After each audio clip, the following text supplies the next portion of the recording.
episódio é um oferecimento da BossaBox, cujo serviço resolve um desafio cada vez mais recorrente nas empresas, startups e scale-ups, que é o de escalar o time de tecnologia quando o capacity não é suficiente para dar vazão ao backlog ou em desenvolvimentos pontuais de novas features, integrações, etc. Para isso, a BossaBox entrega em até 10 dias squads de alta performance, sob demanda e customizadas para sua necessidade, e tem mais. A gestão da squad e das suas entregas fica por conta da BossaBox, assim você tem uma preocupação a menos.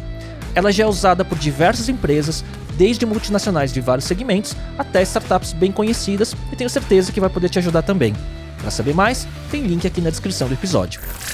Esse é o episódio 64 do Talks by Léo, no YouTube e no Spotify, direto do estúdio da Podfactory em São Paulo, e hoje eu recebo a Ingrid Barth, cofundadora do Banco Digital Linker, vice-presidente da Associação Brasileira de Startups e membro do Conselho de Open Banking do Banco Central do Brasil.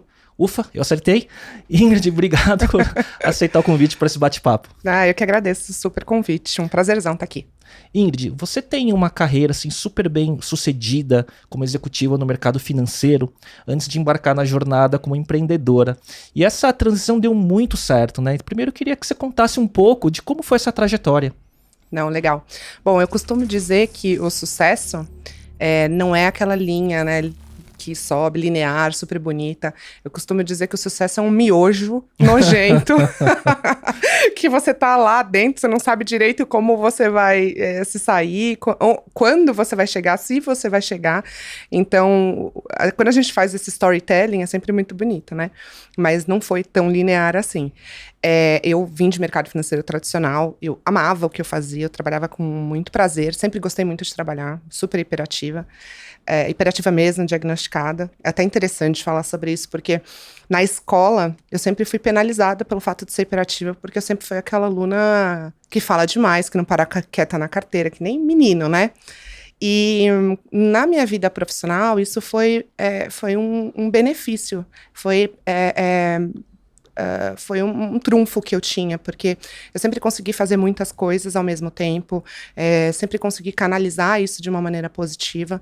Então, eu sempre trabalhei com bastante alegria, assim, felicidade. E eu sou economista, fiz engenharia civil, nunca trabalhei com engenharia civil, é importante falar. E a engenharia veio depois da economia? Veio depois. Uhum. O mercado financeiro sempre gostou, e aí eu falei, vou fazer, mas nunca trabalhei efetivamente com engenharia. E fiz um MBA junto com a engenharia de empreendedorismo e inovação que eu tinha ganhado do banco que eu trabalhava, que é um banco de investimento americano chamado JP Morgan. Sim. E foi esse MBA que me fez pivotar a carreira, porque foi onde eu entrei em contato com um universo que até então eu desconhecia, que foi o universo das startups, empreendedorismo tecnológico, inovação de uma maneira geral.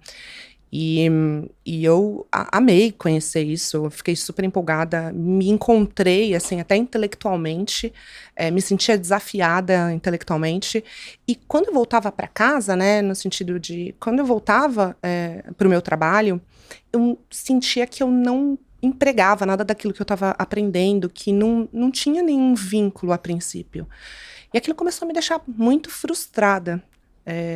Como eu falei, eu gostava muito do que eu fazia, só que eu via que a tecnologia ia invadir várias indústrias, e eu sabia que ia invadir a indústria financeira também, e eu brinco que eu queria estar do lado de quem ia invadir e não de quem ia ser invadido. E só um detalhe, porque quando isso tudo aconteceu, já estava no início dessa curva de ascensão das fintechs, de certa forma, né? Ainda Sim. Bem preliminar, né? Mas ao mesmo tempo, você não estava simplesmente numa carreira tranquila no mercado financeiro, porque você estava em ascensão, né? Então, se você Sim. continuasse no mercado financeiro, você não tinha um teto ainda muito claro, né? Se você decidisse ser executiva, você poderia ter continuado também, né? E aí você Com arriscou certeza. e mudou. Sim. E não foi, como eu falei, né? Não foi um processo fácil, porque eu sou muito idealista, eu sempre tive muita certeza do que eu quero. E aí, em alguns momentos da vida, por motivos inúmeros, a gente é questionado dessas certezas. Isso é muito doloroso, porque, poxa, uma pessoa que tem tudo planejado, os objetivos muito claros, de repente vê que aquilo tá se desmaterializando, é difícil. É como se você chegasse à conclusão de que o casamento não tá dando certo, apesar de você ter amado muito aquela pessoa. E então, tomar essa decisão não foi trivial, não foi algo superficial, foi super profundo. Tanto que quando eu saí do JP, eu não sabia o que eu ia fazer. Eu sabia o que eu não queria mais. Mas até então, fintech era, assim, semi-desconhecida no Brasil inteiro, assim, até aqui em São Paulo, né, que sempre chegam essas novidades um pouco mais cedo.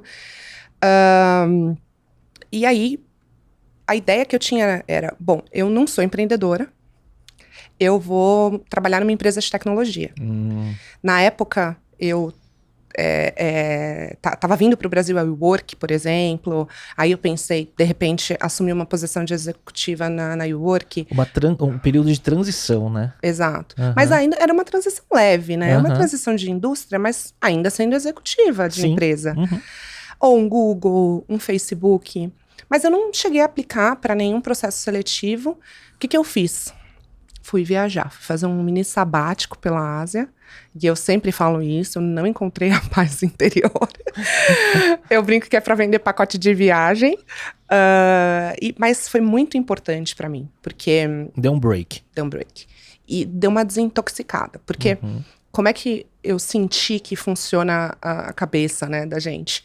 Quando a gente tá muito tempo fazendo a mesma coisa, com as mesmas pessoas, pegando o mesmo caminho, falando sobre os mesmos assuntos, frequentando os mesmos ambientes, restaurantes, você já não sabe mais o que é você e o que é o ambiente. O ambiente, você tá seguindo o fluxo, você meio que... É normal, o cérebro faz isso porque ele é preguiçoso, né? Sim. Tem alguns livros que falam sobre isso também. E aí, eu queria esse break, essa desintoxicação, para saber o que eu gostava. Então, para resgatar a Ingrid pura e simplesmente. Então, foi por isso que eu fiz esse mini sabático. Eu fiquei 4 meses morando na Ásia, sozinha, mochilão. E aí, tiveram vários insights legais, assim, apesar da paz interior não ter aparecido. Um dos insights super interessantes foi com relação às questões materiais mesmo. Porque a gente é materialista, né? A gente também, principalmente no nosso ambiente, né? Você vê as pessoas consumindo, você compra também um monte de coisa, você tá sempre querendo estar bem vestida. E eu fui com um mochilão. Então, eu passei 4 meses com tudo que eu tinha dentro de uma mochila. E feliz. Super. E tem uma outra coisa também, assim, essas questões materiais, né? Você vê que você precisa de menos coisa do que você precisa. De menos coisa do que você imagina. Então, assim, não significa que você não pode ter. Mas que necessidade, ela é bem básica. Muda a perspectiva, né? Total. E um outro ponto também é de que você, assim, você, sabe? Tipo, se aquela necessidade não vem por uma questão de autoafirmação, por uma questão até psicológica. Também tem vários estudos que falam sobre isso. Então, esses insights foram super interessantes, porque quem estava lá era a Ingrid pura e simplesmente, ninguém sabia nada de mim. Não tinha um badge do LinkedIn falando seu cargo, seu currículo, né? Nada. E eu fiz, assim, várias amizades, conversei com pessoas de maneira limpa, sabe? Sem nenhum background. Sem pensar o que tem que falar, para que imagem que tem que passar, não é? Exato. E também eu sabia que as pessoas estavam conversando comigo porque elas queriam conversar comigo, sem nenhuma intenção por trás. Isso é tão legal. Sim. É tão legal. É aquela questão de você ser completamente anônimo, até para você mesmo, de você não ter que ficar dando carteirada, nem ficar falando nada que você faz, assim. Então foi muito, muito bom nesse período. E aí, quando eu voltei numa fintech, por uma coincidência do destino. Aconteceu, não é que você buscou. Não. Me acharam no LinkedIn para montar a estratégia de pessoa jurídica, porque eu sempre tive o meu background de pessoa jurídica. No JP era corporate, no Santander era corporate. E aí, eu super topei, foi super interessante isso, porque minha família já estava desesperada, né? Minha família... O que ela virou, né? Já tinha desenganado, assim. Assim, óbvio, é uma forma meio pejorativa de falar, mas tipo, a Ingrid virou bicho grilo. Não, basicamente, a minha família, juro, achou que eu tava usando drogas, eu não tô brincando. Minha mãe, o dia que eu liguei pra ela, falando que eu tava trabalhando numa fintech, que ela já não sabia o que era, que ninguém conhecia, Ela chorou. Ela chorou no telefone e falou assim, Ingrid, o que você tá fazendo da sua vida? Tipo, o que é isso que você tá... O que é isso? O que é fintech? Você sai do maior banco de investimento do mundo com uma carreira, tipo, super Já boa. Internacional, né? Carreira, né? Total. E aí, eu não confiando ainda, porque você fica inseguro, né? Eu falei, mãe, confia em mim. Eu não tava confiando, mas eu precisava passar uma confiança para ela. E isso me deixou um pouco amedrontada, e até faz um link com uma das coisas que aconteceu, porque mercado financeiro super regulado, eu sempre falei que o que eu tenho na minha vida é a minha reputação. Então eu preciso cuidar dela. Então eu também precisava entender aquele modelo de negócio para que eu ficasse tranquila, deitasse minha cabeça no travesseiro, eu pensando assim, putz, eu não tô trabalhando para um agiota travestido de empresa pirâmide. De tecnologia. Exato. Morro de medo dessas coisas, porque, de novo, assim, para você construir, né, a sua reputação, são anos e anos e anos. Para você destruir, uns 2 minutos. E foi muito por esse medo e essa curiosidade de entender o modelo de negócio das fintechs que eu acabei me envolvendo com o mercado de regulação, com as associações. Foi muito para me proteger daquilo que eu desconhecia. E aí, a partir disso, que eu comecei a me envolver mais com essa parte de regulação, Banco Central. Então, tem um início isso, né? Quer dizer, você foi intencionalmente buscar a aprender e se envolver, e isso abriu um outro caminho, né, da tua atuação profissional, de certa forma, nas associações e entidades do meio também, né? Exatamente. E eu comecei a adorar. E lembrando, você não falou que era o Banco Neon. Que era o Neon, exatamente. Né? Que você foi trabalhar, né? Isso foi... Eu saí do JP em 2016, fiquei esses 4 meses, foi início de 2017. Neon não tinha nenhum ano de vida ainda. Tinha ali, acho que 5, 6 meses. E foi um choque de cultura sair de uma instituição de século como o JP Morgan, né? Totalmente estruturado, presença global, e ir para uma startup do mercado financeiro? Foi completamente diferente, mas foi muito exciting, assim, sabe? Foi muito legal. Porque o que me deixava, assim, um pouco mais ansiosa é essa falta de estrutura, né, que as startups têm.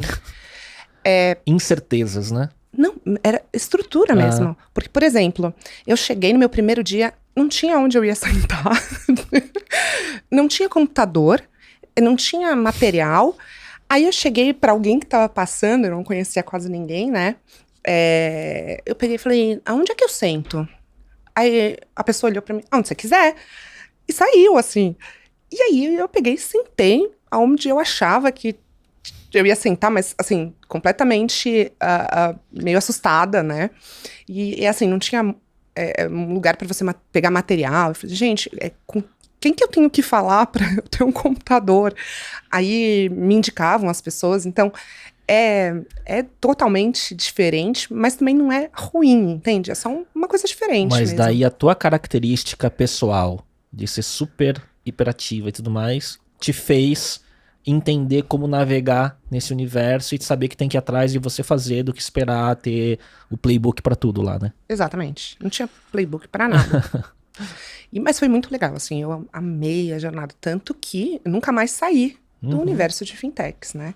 E espero não sair muito em breve, assim, não quero, por enquanto, eu sou apaixonada por fintech, apaixonada, é um negócio assim, e eu acho que tem muita oportunidade ainda, muito, a gente tá longe de resolver todos os problemas, a gente conhece muitos modelos de banco digital, mas tem milhares de outros modelos. E então foi mais ou menos essa jornada, mas ao mesmo tempo que era essa bagunça de maneira positiva, também era muito informal. E eu nunca fui uma pessoa formal, mesmo quando eu era do mercado financeiro tradicional. Tanto que, assim, eu até tinha alguns apelidos, que depois que eu saí, eu descobri que era Miss. Porque eu era muito simpática pro mercado financeiro. Que era sisudo, né? Exato. E eu não conheço, mas a imagem que um JP Morgan me passa é de uma coisa aristocrática. Completamente. Assim, né? Completamente. E eu não tô fazendo juízo de valor, tá? Sim. Se é bom, se é ruim, é só assim. Características, né? São coisas diferentes, mas eu me dei muito melhor num ambiente informal de startups, no sentido de me sentir mais livre do que num ambiente tão formal. E é muito interessante falar sobre isso, porque remete àquilo que eu tinha falado do desintoxicar. Às vezes, assim, eu queria ser tão livre dentro desse ambiente mais tradicional que eu não conseguia e eu me sentia até um pouco mutilada. Essa palavra é forte, mas é isso, assim. É como se você tivesse várias qualidades que você não conseguia colocar para fora porque não podia. Então, até essa parte de ser super extrovertida, de falar com as pessoas, eu falo pra caramba, não era diferente, assim. Eu não digo que era mal visto, mas eu era diferente. E aí, quando você consegue estar num ambiente que você consegue usar os seus plenos poderes, que aquilo que sua característica não é um defeito, pode até ser uma qualidade, assim, você se sente com o coração quentinho, sabe? Mas o que pode, por exemplo, né, para um outro perfil de pessoa com carreira executiva que se adapta melhor às regras, ao formato, né, à cadência corporativa, ir para uma startup pode trazer um incômodo da incerteza e não conseguir, né, trafegar nesse mundo, né? Eu digo isso porque eu não sei se você passa por isso de muita gente no mercado corporativo te perguntar por conselho, porque tem muita gente que quer fazer uma transição do mundo corporativo para empreender, só que tem muitas amarras. Quanto mais tempo você passa no mercado corporativo em relação a segurança salarial, bônus, benefícios, se você está num momento de vida com família, né? Tem isso, as pessoas te perguntam, porque não é para todo mundo empreender e tá tudo bem, né? Exato. Perguntam muito. Eu adoro falar sobre isso, tá? Porque, assim, eu já fiz várias palestras, inclusive em bancos de investimento. Bancos de investimento internacionais e locais também. E muita gente, depois da palestra, vem conversar comigo assim, ai, mas eu queria tanto empreender, mas eu não posso, porque eu tenho 3 filhos, eu sou arrimo de família. Será que dá pra fazer como um hobby? Assim, de lá? Não dá. Não, mas aí que tá, que eu acho que essa exposição que a gente tem como empreendedor tem que ter uma responsabilidade muito grande, porque você tem que entender que você não precisa vender a ideia de que empreender é o único caminho existente. Então, quando essas pessoas chegam para mim, muitas vezes eu falo para elas, mas qual que é o problema de você estar no mercado corporativo? Por que você quer sair para empreender? Muitas delas têm a sensação de que empreender é legal. É mais legal do que aquele ambiente, repetitivo do mundo corporativo. E não é bem assim. Então, acho que a nossa responsabilidade também é passar para essas pessoas que, às vezes, ela só está vendo de fora que talvez aquilo não seja realmente para ela e tá tudo bem. Sim. Então, vem direto, assim, mas eu tento ter essa delicadeza de falar para as pessoas. Eu falo assim, não, mas olha, é legal também, né, tá num ambiente corporativo, ser valorizado. Aí eu até brinco, às vezes, ter um VA, um VR, um plano de saúde, entendeu? Não desmerece isso, porque também é importante. Se todo mundo quiser ser empreendedor, quem é que vai ser o colaborador, entendeu? Tem, assim, somos pessoas diferentes. Não, eu acho que é isso mesmo, né? Acho que tem que entender que tem perfis para tudo e tá tudo bem. Ninguém é obrigado, né, a seguir carreira corporativa ou empreender. Você tem que estar um pouco ligado ao autoconhecimento, né? Você saber o que você quer, quais são suas fortalezas, né? E a sua característica é totalmente empreendedora, né? Então, por isso que dá para ver. Agora, Ingrid, em que momento você identificou, qual foi o timing, né, que você identificou a oportunidade de começar a Linker, né, criando um banco digital para atender empresas de pequeno porte, né, as SMBs, né, as Small and Medium Business, né? Então, como que foi esse timing, como que foi esse momento? É super legal falar sobre isso também, porque, como eu falei, não é linear. Não é tudo planejado, né? Não é. Foi assim. Quando eu comecei a desenvolver o produto de pessoa jurídica no Neon, e assim, era uma startup dentro da startup. Porque pessoa jurídica era completamente diferente do mote principal, que era pessoa física lá dentro do Neon. Minha bolha estourou. Eu vi que, apesar da gente ter um mercado financeiro maravilhoso, case mundial, tecnológico, seguro e tal, a gente tinha muito problema. A gente tem, assim, eu estimo, né, metade da população brasileira desbancarizada. E eu fui descobrir isso quando eu já estava em fintech. Porque meu mundo corporate Era maravilhoso. O quanto você não conhecia do mercado financeiro... Varejo. Varejo massa, né? Exato. E eu fiquei bem assustada. Era uma bolha mesmo, uma mega ignorância. E eu vi o tamanho da oportunidade. E o projeto de pessoa jurídica começou a ser muito bem sucedido. A gente saiu de 0 a 3.500 contas, assim, na mão, sem R$1 de marketing, só no boca a boca, e tinha uma fila de espera de, sei lá, mais 6.000 empresas.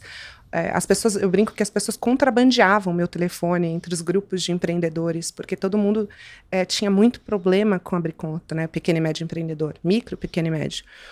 E a Link foi uma das primeiras, né? A ter conta PJ digital. Foi. E aí, cara, eu vi que aqui era uma oportunidade. Eu falei, me apaixonei pelo problema. Tanto que, acho que um dos grandes momentos, assim, se você falar de virada de chave, que eu falei, cara, eu quero resolver esse problema. Seja aqui ou seja em outro lugar. Foi quando um empreendedor me ligou chorando, pedindo, pelo amor de Deus, para que eu abrisse a conta, mesmo que era um beta horroroso, assim, era um negócio, uma landing page sem logo. Não tinha nada, não tinha emissão de boleto, só que tinha conta. E o que ele precisava era conta. Então ele me ligou chorando, falando assim, pelo amor de Deus, abre uma conta, eu tô precisando só receber, porque eu tô há 3 meses sem conseguir receber a minha prestação de serviço, porque nenhum banco quer abrir conta para um CNPJ com menos de 6 meses. É o desafio da pequena empresa. E isso não existe na regulação bancária. Não tem nada que diz que quem tem menos de 6 meses não pode ter conta. Muito pelo contrário, é um serviço essencial. É o status quo dos bancos tradicionais, né? Aquilo me pegou. E aquela ficha cadastral de 10 páginas. Aquilo me pegou, eu falei, cara, tem um mar de oportunidade aqui. Ao mesmo tempo, eu comecei a sentir que o Neon ia focar mais em PF. Porque era uma startup, recursos limitados, e você tem que focar naquilo que é seu core. E o core era PF. Nubank crescendo, então tinha que ter os players indo atrás também, né? Exato. E aí eu comecei a ficar inquieta. Porque eu vi a oportunidade, mas eu não conseguia fazer aquilo andar no timing que eu achava que tinha que ser. E aquilo começou a me deixar inquieta. Mas... E foi aí que eu saí do Neon. Tive uma passagem super curta pela Foxbit. Que aí é um capítulo à parte, assim, foi super legal. Eu fui parar na ONU para representar o Brasil em tecnologias emergentes. No meu caso era blockchain. Para o setor financeiro. Então, fui para a Rússia, fui para Londres, fui para a Espanha, para o Rio, representando o Brasil nessas reuniões internacionais para desenvolver taxonomia, para entender profundamente tecnologias emergentes, blockchain. Você tem, desculpa fazer um corte, assim, além da sua clara competência, e que você me parece uma pessoa muito estudiosa, que muito autodidata e tudo mais, mas parece que você tem um negócio também que você tem você acerta muitos timings, né? Das coisas, não, Léo. Sabe por quê? Às vezes eu acho que, é até meio arrogante falar isso, mas eu acho que eu sempre tô à frente do timing, parece. Porque, por exemplo, eu tava falando de blockchain, cara, em 2018. Agora que as pessoas começaram a falar de maneira mais forte de NFT, de Web3, de DAOs, né? De DAOs. Eu já estava discutindo isso lá atrás. Então, eu quero dizer o timing de se posicionar. Pode ser. Né, bem no começo, a ponto do seu nome ser lembrado na hora certa, quando a coisa começa a emergir, né? Sim. É verdade, faz super sentido. E acho que tem um bias também sabe aquele negócio do Halo Effect? Sei. Né? Eu acho que passa isso talvez de ter sido a executiva bem sucedida, sabe? Eu acho que tem um negócio da mulher que empreende, que é super realizadora, e aí você tá up to date no tema, num segmento que é super complexo. Acho que tem um monte de coisa envolvida, né? Eu nunca parei pra pensar nisso, de verdade, assim, mas acho que sim, mas eu me sinto meio vanguardista, sabe? Só que tem o seu preço também, ser vanguardista. Tem muita gente que me acha uma louca. Você fala com as pessoas, às vezes as pessoas falam... Mas tem um lado positivo de, cara, eu saí de mercado financeiro tradicional, tipo, eu não vou me envolver também com coisa que eu não acredito de verdade. Acho que o fato de você vir do mercado financeiro tradicional te dá uma autoridade diferente, de seriedade, né? Sim, que tipo, pô, é minha carreira que eu tô Sim, colocando ali, uhum. né? A minha credibilidade de uma maneira ou de outra. Mas eu gosto bastante. E aí, nesse meio do caminho, eu conheci meu sócio, o Davi. A gente foi apresentado por um amigo em comum que, por coincidência, também era de mercado de cripto blockchain, era um concorrente da Foxbit, mas que me conhecia de mercado e sabia do meu histórico e do meu desejo, né, lá no Neon, de construir uma conta digital PJ. E ele vinha dos Estados Unidos, ele morou bastante tempo lá, com essa cabeça de empreender para conta digital PJ. Porque nos Estados Unidos já estava acontecendo Brex. Sim. Aí, quando a gente foi apresentado, assim, foi muito legal. Eu brinco até hoje que o restaurante que a gente almoçou é meu restaurante da sorte. Porque o almoço, que era para durar 1 hora, durou 3 horas. A gente saiu de lá, assim, super amigo, assim, falando, cara, faz Visão sim. alinhada, né? Só que, até então, eu incentivei ele a fazer. Eu falei, não, faz, putz, eu te ajudo, eu te apresento todo mundo, ó, aqui vai ser o mais difícil, porque por causa disso, mas hoje em dia tem tecnologia pra fazer isso e tal. E aí eu super incentivei ele a fazer, falei, não, faz, vai dar certo, tal, não sei o quê, beleza. 3 meses depois a gente continuou conversando, eu passei um monte de material pra ele, eu mandei até a API, que eu tinha documentação de API, um monte de estudo que eu tinha também já estudado sobre o mercado de contas digitais, sobre o mercado de conta PJ. E 3 meses depois ele me chamou para um café. E aí nesse café ele me chamou. Falou, vamos fazer? E aí eu nem respirei, assim. Falei, vamos. Isso foi em setembro de 2018. E aí foi o que a gente brinca, né? Informalmente foi quando o Linker começou. E aí formalmente saiu o CNPJ em janeiro de 2019. Mas a gente já estava ali esses 3 meses construindo. Não, eu acho muito legal essa questão do casamento entre founders, né? Porque ele transcende só competência técnica e tudo mais. Ele tem um alinhamento de visão e tem um sentimento de empatia das pessoas que tem que acontecer. Se você não tiver aquele bom feeling em relação à pessoa, também não rola, né? E sabe, também é muito difícil. Assim, mesmo quando dá certo, às vezes você treta horrores. Opa. Mas sabe uma coisa interessante que eu busco? Às vezes, você vai ter uma opinião, a pessoa vai ter outra opinião. Mas é importante você saber, que vocês dois querem que o negócio dê certo. Porque pode parecer bobagem, mas eu já vi gente com muito problema com sócio, porque, cara, parece que o cara não quer fazer o negócio dar certo, assim, tipo, já desistiu, parece, sabe? Sim.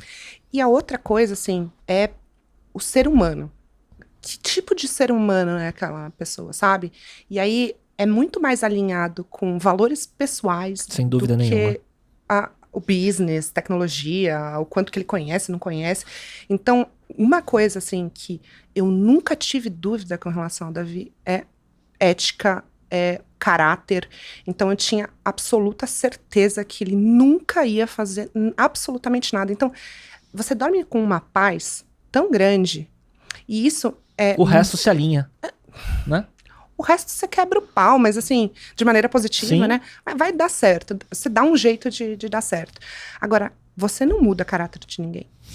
E eu acho que aí que tá o mais perigoso, o mais difícil, e é por isso que eu acho que a gente acabou se dando bem nesse encontro, porque, cara, assim, eu não consigo fazer nada fora da linha, nada, e ele é a mesma coisa. Então a gente nos consideramos pessoas muito corretas nesse sentido, sabe? Muito legal. E aí, a definição a função de cada um no começo, se ele ia ser o CEO, se você ia ser CEO e tudo mais, foi natural e como as coisas foram acontecendo, as divisões de responsabilidades? Foi super natural. A gente nunca teve uma reunião, por exemplo, para definir, assim, muito pelo contrário.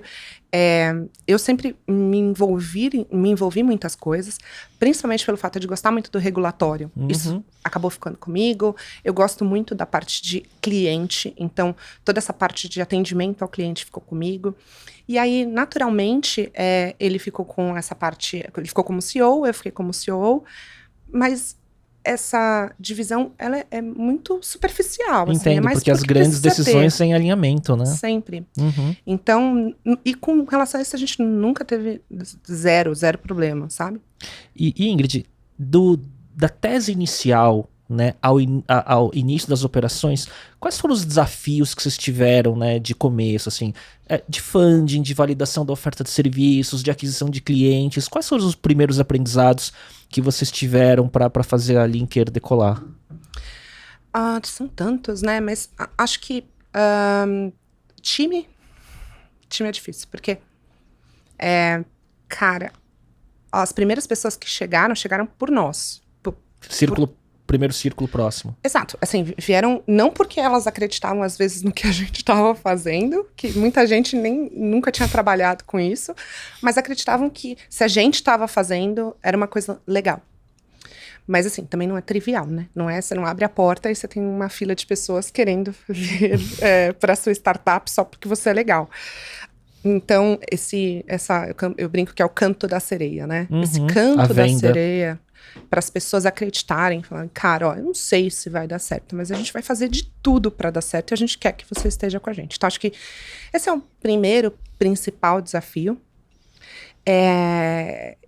E algumas definições, assim, eu tenho um perfil que eu gosto de colocar o barco na água. E aí a gente vai aprendendo no caminho. Que é bem startup, lança e vai iterando. Só que às vezes você tem que dar uma paradinha e dar uma analisada. E o Davi não, ele é o cerebral. O cerebral. Eu sou a fazedora, ele é o cerebral. Então, uma boa combinação, né? Por isso que a gente deu certo, né?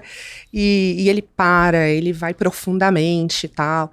Então, acho que encontrar também esse equilíbrio entre, cara, não, mas agora a gente tem que colocar isso pra funcionar. Não dá mais. Acho que a gente chegou até aqui da profundidade, mas agora a gente tem que colocar isso pra funcionar. Então, acho que esse equilíbrio, no começo, né, da dinâmica do trabalho, do time, né, e até dos fundadores, encontrar isso é desafiador. O funding no Brasil, né, como sempre, então, assim, eu tenho uma opinião muito forte com relação a isso, porque muitas das perguntas que faziam pra gente era assim, mas e a concorrência? Gente, concorrência tem em qualquer lugar do mundo. A padaria da esquina concorre com a da outra esquina. Que concorre com o iFood, Sim. Com a Rappi. Então, assim, gente, eu ficava um pouco indignada com essa resposta, assim, com essa pergunta, na verdade. Eu falava assim, como é que você vai responder isso? Eu falei assim, bom, a gente acredita, então você elabora uma resposta assim, a gente acredita que tem mercado para todo mundo. Hoje isso está concentrado nos grandes bancos, porque não tem concorrência, não tem opção. Mas conforme você vai crescendo e vai virando uma opção plausível, naturalmente você acaba trazendo pessoas que estão nos bancos tradicionais. Então, você não está brigando por quem necessariamente não tem conta. É diferente de PF. Você está brigando para trazer uma experiência melhor para aquele cara que está com uma experiência sofrível. O desbancarizado PJ, né? O mal bancarizado PJ. E isso é difícil. É difícil porque eu, particularmente, ficava indignada. Gente, mas tá bom que tem concorrência, mas a gente tem concorrência em todo lugar do mundo. Por que tem que vir essa pergunta? Então, você também amadurecer, eu acho que é um processo de amadurecimento também, para entender que essas coisas fazem parte, esses questionamentos fazem parte, principalmente quando você está formando um mercado que não existia. Sim, que hoje é óbvio, quando você olha o segmento dos bancos digitais para pessoa jurídica. São vários e que vingaram, né? Mas eu entendo o contexto, né? Então, você vai amadurecendo e tal. Então, acho que foram essas questões principais, assim, gente, principalmente. E aí, aquele negócio, né? Também manter essas pessoas. Atrair e reter. Mercado digital que se materializa de várias formas. Pode ser numa startup, numa consultoria, numa agência, ou, enfim, qualquer outro tipo. Negócios tradicionais que têm áreas digitais internas, a retenção é um mega desafio. Você contrata, no dia seguinte a pessoa já está com oferta para ir para outro lugar. Né?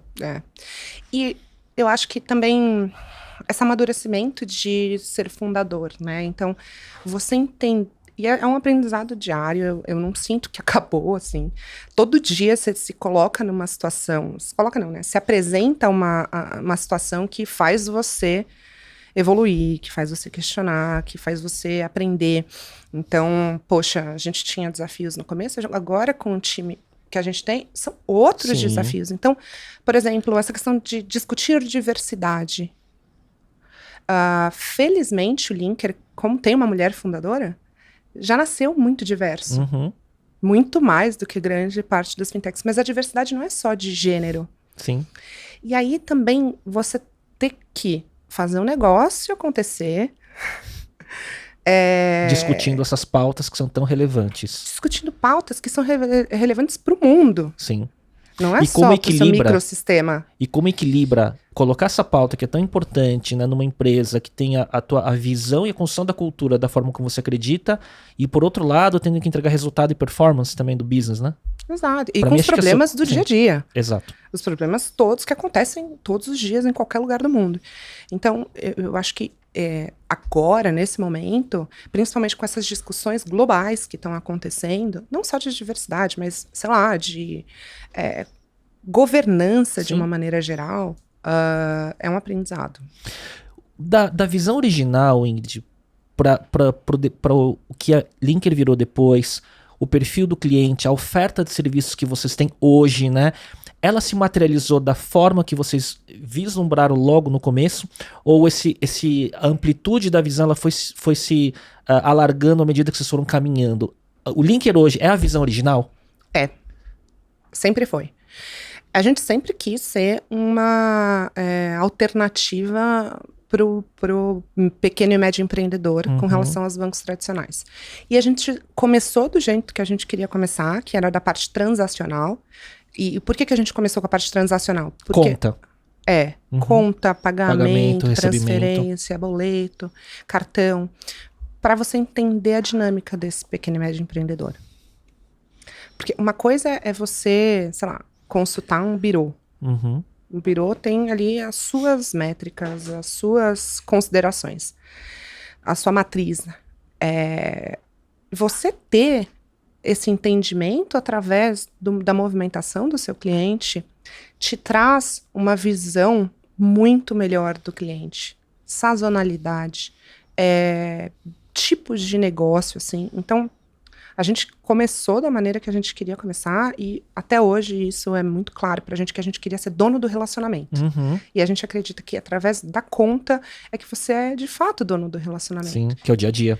E aí depois você vai plugando outros serviços e produtos financeiros de acordo com o que você vai observando da necessidade do cliente. Então é bem similar ao que a gente sempre planejou. Ô Ingrid, um ano depois, um pouco mais de um ano depois do CNPJ, né, que você falou que foi janeiro de 2019, começou a pandemia. Foi. Né? Como que foi o impacto para vocês, né, da pandemia? Por quê? Por um lado, vários negócios digitais aceleraram na pandemia, por razões óbvias, né?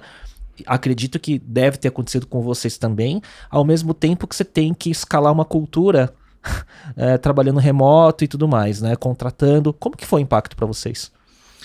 Para o Linker foi bom, é horrível falar sobre isso da pandemia, mas para o negócio do Linker, que sempre foi digital, é bom quando o cliente observa que agora ele vai ter que, de fato, adotar o digital. Então, acelerou a adoção de várias coisas, inclusive conta digital PJ. Por outro lado, a Ingrid foi muito difícil para mim, porque eu sempre, hiperativa, né? Sempre gostei de ir em evento, de conhecer pessoas, de encontrar pessoas, de estar em movimento. Tanto na minha vida profissional quanto na minha vida pessoal. Então, tem vários círculos de amizade. Então, foi muito impactante. Muito, assim. A minha sorte é que no carnaval de 2020, eu fiz um retiro. Logo, dias antes. Exato. Isso me ajudou num grau, assim, que eu não sei nem te precisar. E foi sem querer, né? Não foi assim, vai vir uma pandemia, eu preciso me preparar, né, espiritualmente, sei lá, e eu vou para um retiro. Porque eu preciso ter, né, mínimo de equilíbrio interior. De novo, seu timing. Não. Não, mas é muito louco, né? E aí eu fiz esse retiro e que me ajudou muito, muito, principalmente no primeiro semestre, que eu acho que foi, assim, mais chocante. Sim, que é aquele momento que ninguém sabia se ia ser um apocalipse zumbi, né? Exatamente. Então, mesmo assim foi difícil, mas acho que foi um pouco menos difícil por causa disso. Mas, com relação à dinâmica de trabalho, assim, a gente sentou, né?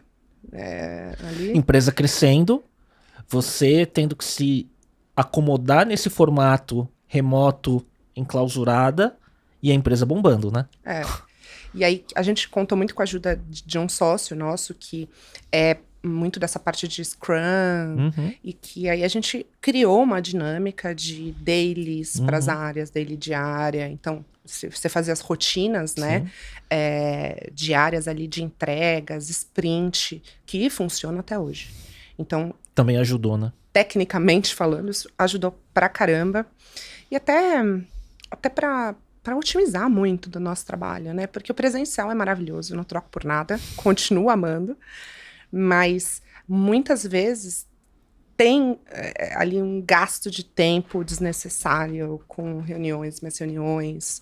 Então, quando você consegue construir uma dinâmica digital de trabalho, com o Slack, com o Trello, exato, você otimiza bastante algumas coisas que antes você ia demorar mais tempo, ou então você ia ter que fazer uma reunião, ou então, enfim, você resolve alguns pontos ali de maneira mais objetiva. E aí você hoje, né, com esse praticamente pós-pandemia, a Linker tá remota? Ainda tá 100% remota. Tá remota, mas aí você voltou a exercer, né, toda a parte de eventos, né, estar em movimento, né, para olhar o mercado, visitar e tudo mais, né? Você pegou o melhor dos dois mundos, então, agora. A gente, assim, apesar da gente estar 100% remoto, a gente tem nosso espaço físico, que tem no Cubo. E, assim, quem quiser ir do time... Ou quando tem que fazer uma reunião presencial de estratégia, que a com troca presencial, com parceiro, a gente faz. Aí é melhor dos mundos. Ingrid, construção de cultura, né? Como que é para vocês construir cultura? Quais são as rotinas, as cerimônias, né? Como que vocês fazem isso permear os colaboradores? Como que funciona para vocês? Olha, é muito através da exposição. Como? Não adianta você falar que a gente tem cultura e não falar sobre essa cultura. Tem que fazer, dar o exemplo e falar. Então, a gente, desde muito cedo, a gente tem, na verdade, né, um código de ética que fala sobre muito esses pontos, assim, cara, a gente não tolera qualquer tipo de discriminação, a gente criou um canal de denúncia. Por uma startup, isso, eu acho que é muito bacana, sabe? Porque a gente se preocupou com isso desde o início. Felizmente, eu espero que continue assim, a gente nunca teve nenhum problema nesse sentido, mas além de você criar, você tem que ir reforçando. Isso também é um aprendizado, né? Sim. A gente está aprendendo. É bater o bumbo todo dia, né? Exatamente. Então, dá um exemplo, tá? De uma coisa que a gente criou que é bem bacana e que gera outras discussões também super bacanas, que são importantes e às vezes a gente, pelo dia a dia, acaba deixando passar. A gente criou pílulas de diversidade, de cultura, de conteúdos, que a gente disponibiliza assim, uma vez por semana, uma vez a cada 15 dias no nosso Slack geral, falando assim, LGBTQI+. Você sabe o que significa? E aí a gente vai disparando para você ir disseminando esse conhecimento. Eu dei esse exemplo, mas com várias outras coisas. Então, você sabe o que significa, o que compliance faz? Você sabe o que é Open Finance? Então, isso gera, assim, essa exposição que eu falei para você, da gente gerar até essas discussões. Então... educa, né? E mas de uma maneira mais leve também, né? Não, goela abaixo, assim. Porque também não é legal. Olha, Slack pra mim é vida, viu? Porque eu tentei adotar Slack 5, 6 anos atrás, eu não tive sucesso. E aí depois eu descobri que a adoção de ferramentas na cultura organizacional, ele tem que ser imposta de certa forma e bateu, né, até criar aderência. E aí a pandemia me ajudou nisso. Só que hoje o Slack é o centro de tudo. né, de canais de projetos, de 1 a 1. Putz, De histórico, né? é excelente, né? O centro é o nosso cooler, né, por onde todo mundo circula, seja no geral, né, ou seja nos projetos e nos assuntos específicos, né? Pra gente é excepcional.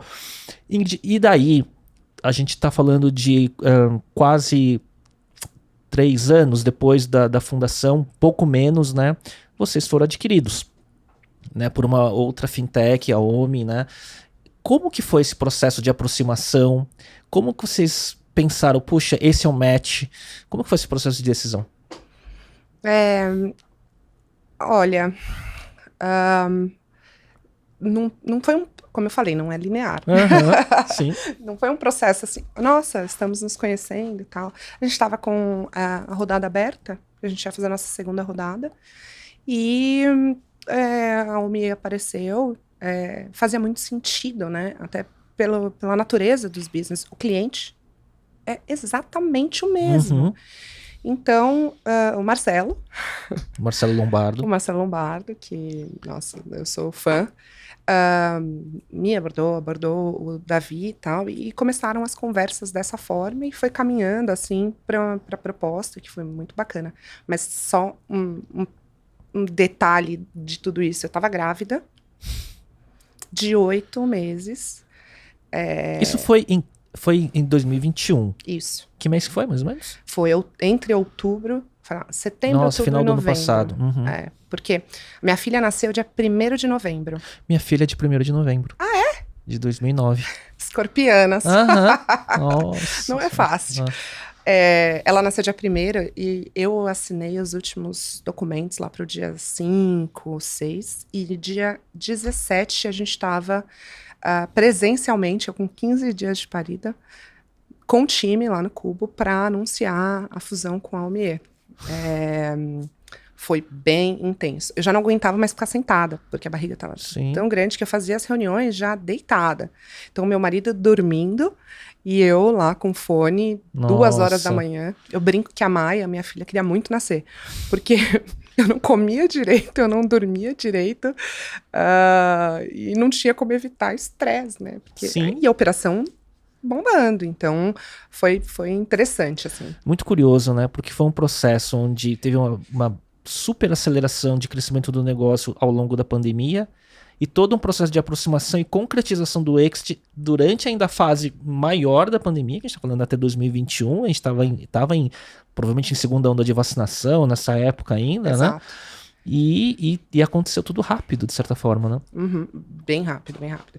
Não, e era uma gestação de risco, em tese, porque é pandemia, né? Sim. E não tinha, até acho que 6 meses, foi quando eu tomei a primeira dose, não me lembro direito, mas eu tava exposta, então também não podia sair muito. Então era aquilo ali, foi legal. Ô Ingrid, e quais os aprendizados no processo de M&A? Porque também, assim, de novo, sua primeira empresa, 3 anos depois, aproximadamente, um exit de um porte relativamente grande, acontecendo ao longo da pandemia. Então, são muitas primeiras vezes em muito pouco tempo, num cenário geral de pandemia muito diferente, né? Que aprendizados, né? E a Linker hoje, dentro do ecossistema da Omni, quais são os próximos passos da empresa de produtos e serviços? Poxa, acho que o primeiro aprendizado é essa identificação. Tem que rolar, tem que rolar. Foi muito, muito bacana a identificação entre os fundadores ali, tá? Então, esse é o principal aprendizado. Acho que um outro aprendizado foi assim, o Davi foi essencial, porque a gente precisava de alguém olhando e liderando isso enquanto a gente ficava na operação. Então, ter também essa divisão, se todos os fundadores ficassem só numa coisa, a empresa não andava. Só na outra, nem o deal e nem a empresa andava. Então, isso foi muito importante. E o tempo todo o diálogo. Então, assim, cara, às vezes não dava pra gente se reunir ao longo do dia. A gente pegava 9 horas da noite pra gente começar a falar tudo que tinha acontecido do diligence e por aí vai. Cara, no final da gravidez, é heróico. Foi punk. Mas foi legal, assim, eu faria tudo de novo. Tudo de novo. Então, acho que esses foram os aprendizados. É super importante mesmo. E, assim, eu tô também aprendendo, como eu falei. Então, assim, é um processo constante, e eu acho até um pouco meio arrogante chegar e falar sobre aprendizados, assim, eu tô aprendendo, é uma jornada, entendeu? Olha, olhando de fora, Ingrid, assim, o que me passa são ciclos muito rápidos e muito intensos de aprendizado, né, e que estão acontecendo, né. Mudando um pouco, ainda na parte profissional, né, mas saindo um pouco da Linker, né, você é muito ativa no ecossistema de startups, como vice-presidente da Associação Brasileira de Startups, como a gente falou na abertura, né, membro do comitê de Open Banking. Aliás, Open Banking vai ajudar muito a competição das fintechs com as instituições tradicionais, né? E antes de falar sobre isso, eu queria que você falasse um pouco como que você avalia o momento atual do ecossistema de startups, visto o cenário macroeconômico, um pouco do encurtamento do capital do late stage nas startups, a busca por maior eficiência nos negócios, demissões e tudo mais. Como que você vê esse cenário macro? Olha, eu já antecipo que, como uma boa empreendedora, eu sou super otimista. Uhum. Super otimista. Eu acho que tudo é um ciclo, né? Tanto a nossa vida pessoal, mundo, nossa vida profissional, tem muito ciclo. Então, a gente está vivendo o encerramento de um ciclo e o começo de um outro ciclo. Um outro ciclo onde vai ser exigido dos empreendedores um pouco mais de cuidado com alguns pontos, um pouco mais de pé no chão para outras coisas, MVPs mais consistentes, business plans mais consistentes que parem de pé. Então, eu não consigo olhar como algo que está acontecendo agora catastrófico, de maneira absoluta. É um ciclo de um novo momento onde a gente vai ter que se adaptar. Se você quiser, você se adapta. Quem quer, se adapta, certo?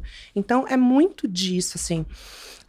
E eu vejo que é um ciclo de aprendizado e de adaptação tanto para os fundadores quanto para todos os outros atores do ecossistema, incluindo fundos de venture capital, anjos. A gente está vendo uma aderência até aderência e transformação assim, no mercado de anjos super bacana.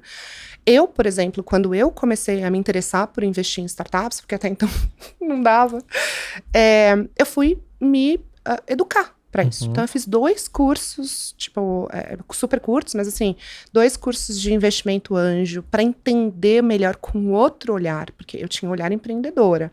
Aí agora eu consigo olhar melhor o lado de investidor anjo. Então, você vê que muita gente está se interessando para isso, se interessando em aprender, se interessando em diversificar o portfólio. Olha que legal. Poxa, o dólar, do jeito que está, chama atenção, por exemplo, de outros fundos que nunca vieram para cá, também olhar o que está acontecendo. Só que agora a gente vai ter que ser mais consistente com os planos de negócio. Basicamente isso, assim. Você acha que, nesse momento, eu concordo com você que o longo prazo ele é muito animador, né, porque ele vai trazer umas premissas muito mais sustentáveis, né, cada vez que o mercado for se recuperando mais. Eu acho que early stage de modelos sustentáveis vai se beneficiar agora, né? Acho que quem tá naquela zona do late stage, onde estava levantando 2 rodadas por ano, acelerando, vendo só crescimento, esses são os que estão sofrendo mais, né? Mas falando em fintechs, você acha que esse cenário atual ele vai nivelar um pouco o jogo entre as grandes fintechs de varejo com os bancos tradicionais por conta da busca por eficiência? Eu acredito que sim, mas eu queria entender, assim, alinhar como, né? Porque eu acho até um pouco cruel falar que essas grandes fintechs, elas não são eficientes, entende? Eu acho que elas são eficientes, mas o modelo de negócio era outro, o jogo era outro. Exato. Agora o jogo mudou e elas têm total capacidade para se adaptar. Então, eu não vejo, assim, elas com grandes problemas em entender o cenário e mudar. Poxa, eu sou cliente de praticamente todas e eu vejo o tempo todo eles pensando em produtos mais rentáveis. Sem dúvida. Mas assim, semanal. O lançamento de produtos que gerem mais rentabilidade para a fintech. Então, de novo, assim, não sei se eu sou muito poliana nesse sentido, mas, cara, assim, são mentes muito empreendedoras que conseguem fazer essa virada muito mais rápido do que uma Entendo. empresa tradicional, entendeu? E aí eu trago para aquele começo que eu estava falando desse bloquinho aqui de Open Finance. Na verdade, de Open Banking. Open Finance vem depois, né? Como uma evolução, né? Você que está nesse comitê do Banco Central, como é que você vê o benefício do Open Banking nivelando e aí o acesso ao dado e a ofertar produtos e serviços cada vez melhores para o público? Eu sou particularmente apaixonada pelo Open Banking. Apaixonada, assim. Eu amo o conceito. Eu amo o que a gente está construindo. Eu acho que o Open Finance, o Open Banking aqui no Brasil vai ter o mesmo impacto do que o Plano Real teve, tá? Uhum. Óbvio, guardando ali as devidas proporções, mas a gente vai ter um Brasil antes e um Brasil depois do Open Finance. Eu tenho absoluta certeza disso. Só que é um trabalho árduo, não é um trabalho de um dia para o outro, um trabalho em construção. E que vai continuar sempre vivo ali, E é um sempre trabalho se adaptando. técnico e político, né? Mas eu diria que é também um trabalho educacional. Uhum. Para mim, Ingrid, a grande sacada, não sei se é essa palavra, mas assim, o que a gente precisa de fato se preocupar é em educar as pessoas para ter uma adoção em massa do Open Finance. É super interessante porque a gente se espelhou muito no Open Finance de Londres não, da Inglaterra, que assim, é um exemplo para o mundo inteiro. Foi um pioneiro, então assim, a gente trouxe muito para cá. É o padrão. Uhum. A gente trouxe muito para cá. O próprio Banco Central, quando começou esse trabalho de entender o Open Finance, foi para lá várias vezes acompanhar os trabalhos com o Banco Central inglês. E a gente já tem 5 vezes mais compartilhamento do que a Inglaterra. E nem tá pronto nosso Open Finance. Assim. E muita gente nem sabe sobre. Uhum. Tem até uma pesquisa que eu adoro falar sobre isso, porque é engraçado. Que perguntaram para as pessoas o que elas achavam que era o Open Banking, né? Uhum. E tinha um percentual, assim, relativamente alto que achavam que o Open Banking era Open Bar. E de pessoas educadas. Pessoas educadas. Aí eu até brinquei com o pessoal. Gente, vocês me convidaram para o Open Banking errado, porque eu também nunca nenhuma cerveja com vocês. Mas esse trabalho de educação é que vai ser o grande desafio. E é por isso que eu sou uma ferrenha defensora da experiência do usuário. Uhum. A virada de chave para o Open Finance, obviamente, vai ser a adoção, mas essa adoção passa necessariamente pela experiência do usuário. Produto, serviço, experiência. Exato. Não adianta você ter um Open Finance super seguro, super robusto tecnicamente, super bem codado, e as pessoas não terem uma boa experiência, terem que ter 60 steps, 60 telas, 60 passos para chegar no compartilhamento. Então, é um desafio e uma mega oportunidade. Ingrid, para quem não sabe do público, qual a diferença? O que é Open Banking e o que é Open Finance? Tá legal. A gente até tá transformando o termo Open Banking, mas eu gosto de falar em Open Banking, porque todo mundo já faz esse link melhor, em Open Finance de uma maneira geral. Porque o Open Banking, ele considera os produtos que são produtos bancários. E aí acaba se concentrando em Banco Central. Mas as fases mais avançadas, ali começando pela 4ª fase do Open Banking, ele já engloba outros produtos financeiros que não necessariamente só banco. Então, a gente tem a parte de investimentos, que esbarra em CVM, que é o regulador da parte de mercado de capitais, seguros, que é a parte da SUSEP. Então, ao invés de se concentrar em banking, que é a parte bancária, a gente viu que seria benéfico transformar o banking em finance, que é tudo que engloba mercado financeiro de uma maneira geral. Uhum. E quer dizer, então o Open Finance ele é o grande guarda-chuva e o Banking é como se fosse uma parte do Open Finance, né? Uma parte super importante, mas é uma parte. Lá na Inglaterra, que esse padrão, sei lá, se é o padrão ouro, que se diria, é assim que funciona? Ele engloba o mercado de capitais como um todo? Ele engloba no mercado de capitais como um todo. Muito legal, muito legal. E quando você também estava muito envolvida com toda a parte de... Lá atrás a gente falou sobre isso, né? Com blockchain, com criptos, né? E hoje NFTs, DAOs e tudo mais, né? Como que você vê o futuro do mercado financeiro né, com essa tendência de plataforma cada vez mais descentralizada. Você acha que a etapa atual que a gente vê, quando a gente fala de fintechs, a gente ainda fala, quando a gente não coloca blockchains e criptos e tudo mais, a gente ainda fala talvez no mesmo modelo, só que num canal digital, né, transacionalmente acontecendo, né, como interfaces e tudo mais, né? Você acha que o próximo step de descentralização ele quebra com o modelo atual? Quebra. Mas a gente pode fazer vários exercícios de futurismo de como vai acontecer, mas a gente não sabe direito como vai ser. Mas como e quando. Exatamente. Mas um exercício de futurismo que eu gosto muito e acredito, segundo as vozes da minha cabeça, não tem base científica nenhuma. A sua cabeça ela tem uma boa assertividade, eu acho. Eu acho que a gente vai desconstruir a experiência das plataformas únicas. O que significa isso? Acho que vai acabar esse negócio da gente ter que entrar no aplicativo do banco A, da fintech B, sei lá, da seguradora C. Acho que a gente vai entrar dentro de uma plataforma que a gente pode escolher. E dentro dessa plataforma, que pode ser uma rede social, mas pode ser também uma plataforma híbrida, a gente pode plugar os nossos produtos e serviços interoperabilidade. Financeiros. Exato. Assim, nem precisa os sistemas nem precisam, dos bancos, né, das fintechs por trás, às vezes ele nem vai precisar se conectar. Mas o Open Finance, ele abre no sentido de, eu, Ingrid, eu vou fazer a curadoria dos meus produtos financeiros. Então, eu vou ter conta aqui, eu vou ter investimento aqui, câmbio aqui, seguro aqui. E eu acredito que vai chegar num ponto que a gente vai desconstruir a marca. Eu nem sei mais aonde é que eu tenho cada coisa. Eu sei que eu tenho, e eu sei que está tudo concentrado nesta plataforma que vai passar a existir. E que vai ter uma inteligência artificial por trás, que você vai colocar as suas regras e tudo mais, e ela vai arbitrar para você e vai buscar as melhores oportunidades, talvez? É isso. Pô, legal. Acho que isso dá um bom corte, viu? Não e nem é futurismo isso é quase uma certeza. Acho que é uma questão de tempo, sim, não é? Mas como eu falei, não é baseado em nenhuma ciência, são as vozes. Então é difícil a gente falar que, né, com certeza absoluta vai acontecer. Mas é como eu imagino o mercado financeiro ir livres. Sim. As pessoas livres, finalmente. Porque hoje a gente ainda fica muito preso. Nesse exercício, se você fosse chutar um tempo, uma janela de tempo com uma boa margem de segurança, quanto tempo você acha? Uma década? Não, bem menos. Menos? Bem menos. Eu acho que... Otimista, né? Você lembra? Eu acho que 3 anos.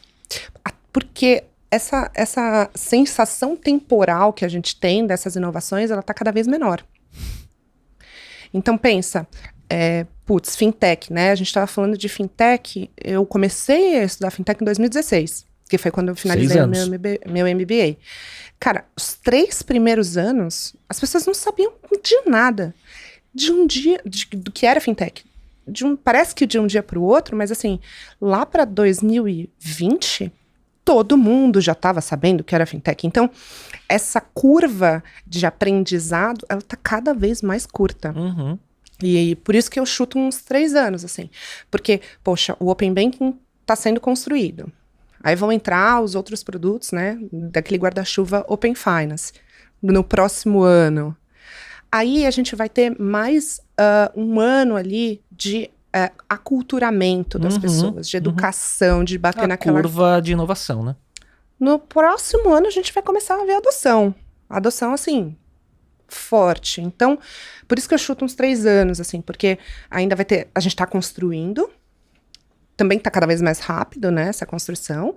Tem ali o conhecimento que as pessoas vão adquirindo, a confiança, isso é super importante, a confiança nesses produtos e serviços, confiança que o sistema é seguro, confiança que não é uma piscininha de dados que os bancos vão lá ao seu bel prazer pegar.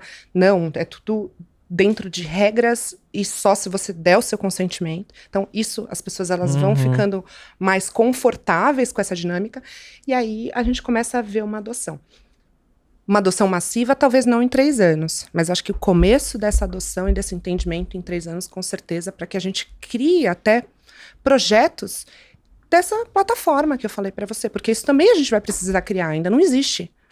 Então, é um tempo interessante até para pensar nesses novos modelos de negócio. Eu tenho que anotar aqui. Não, isso vai estar gravado. A plataforma, essa sua visão da plataforma tá relativamente bem clara, mas vamos deixar isso para um outro momento, senão... Ingrid, depois do exit, acho que tem duas perguntas numa, né? Acho que depois do exit, você vê que o ecossistema trata os founders, no caso você... Acho que também você, por ser uma founder mulher, mais diferente. E como que você vê o seu papel hoje, né, como uma empreendedora de sucesso perante as outras empreendedoras e perante esse ecossistema do ponto de vista de mentorar, de educar, de abrir portas? Como que você vê esse papel como um todo? Tá legal. É um tema super bacana, assim, é super legal pensar nisso. Primeiro que eu tenho muita dificuldade de me colocar nesse lugar, é muito doido, né? Eu... de coração aberto, assim, eu sempre acho que é uma jornada. Eu tenho uma dificuldade de me colocar nesse lugar de distanciamento do resto dos empreendedores. Eu tenho as respostas, né? Ou do resto das empreendedoras, assim, não, tá todo mundo aqui. Eu só tive uma jornada, de sucesso, assim, que, né, muitos consideram de sucesso, mas que, poxa, as outras também estão na jornada e tá todo mundo junto ali, não tem nenhum distanciamento. Um outro ponto também é que sucesso também é super relativo, né? Exato.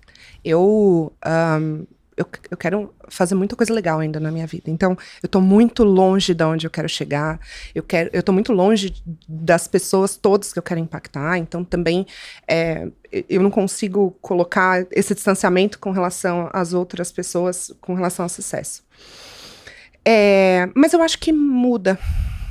O olhar das pessoas muda. Parece que elas acreditam mais. Coloca um carimbo, né? Acreditam mais em você, porque de fato você chegou naquela... Num milestone, né? Num ponto. Exatamente.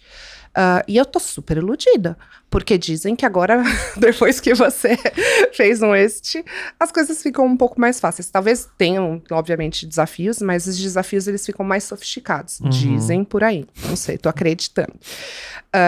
Mas eu gosto muito, assim, de estar próximo de outros empreendedores, sabe? De tentar ajudar de alguma forma. Eu sempre fui muito give first. Sempre. E isso, assim, antes do exit, quando eu tava em banco de investimento, tipo, eu sempre fui, assim, de fazer, porque eu realmente acredito piamente que isso gera uma energia positiva. Não sou esotérica, não, mas gera, cara. Sim. É impossível não gerar, porque é física, né? Então, tipo, aquilo que vai e volta. Não é mística, é científico isso. Tudo que vai e volta. Se você tá, gerando coisas positivas naturalmente, e pode ser que não venham do mesmo lugar, nem das mesmas pessoas, mas alguém, de alguma forma, vai te ajudar inesperadamente. Isso é muito claro na minha vida. Então, eu não posso parar essa roda de coisas, de tentar ajudar, de compartilhar, de conectar. Eu adoro fazer isso. Adoro. Então, eu tento exercitar. Tem muitas empreendedoras mulheres que te procuram, buscando essa mentoria? Muitas. E às vezes, até engraçado, porque às vezes elas não vêm com uma pergunta.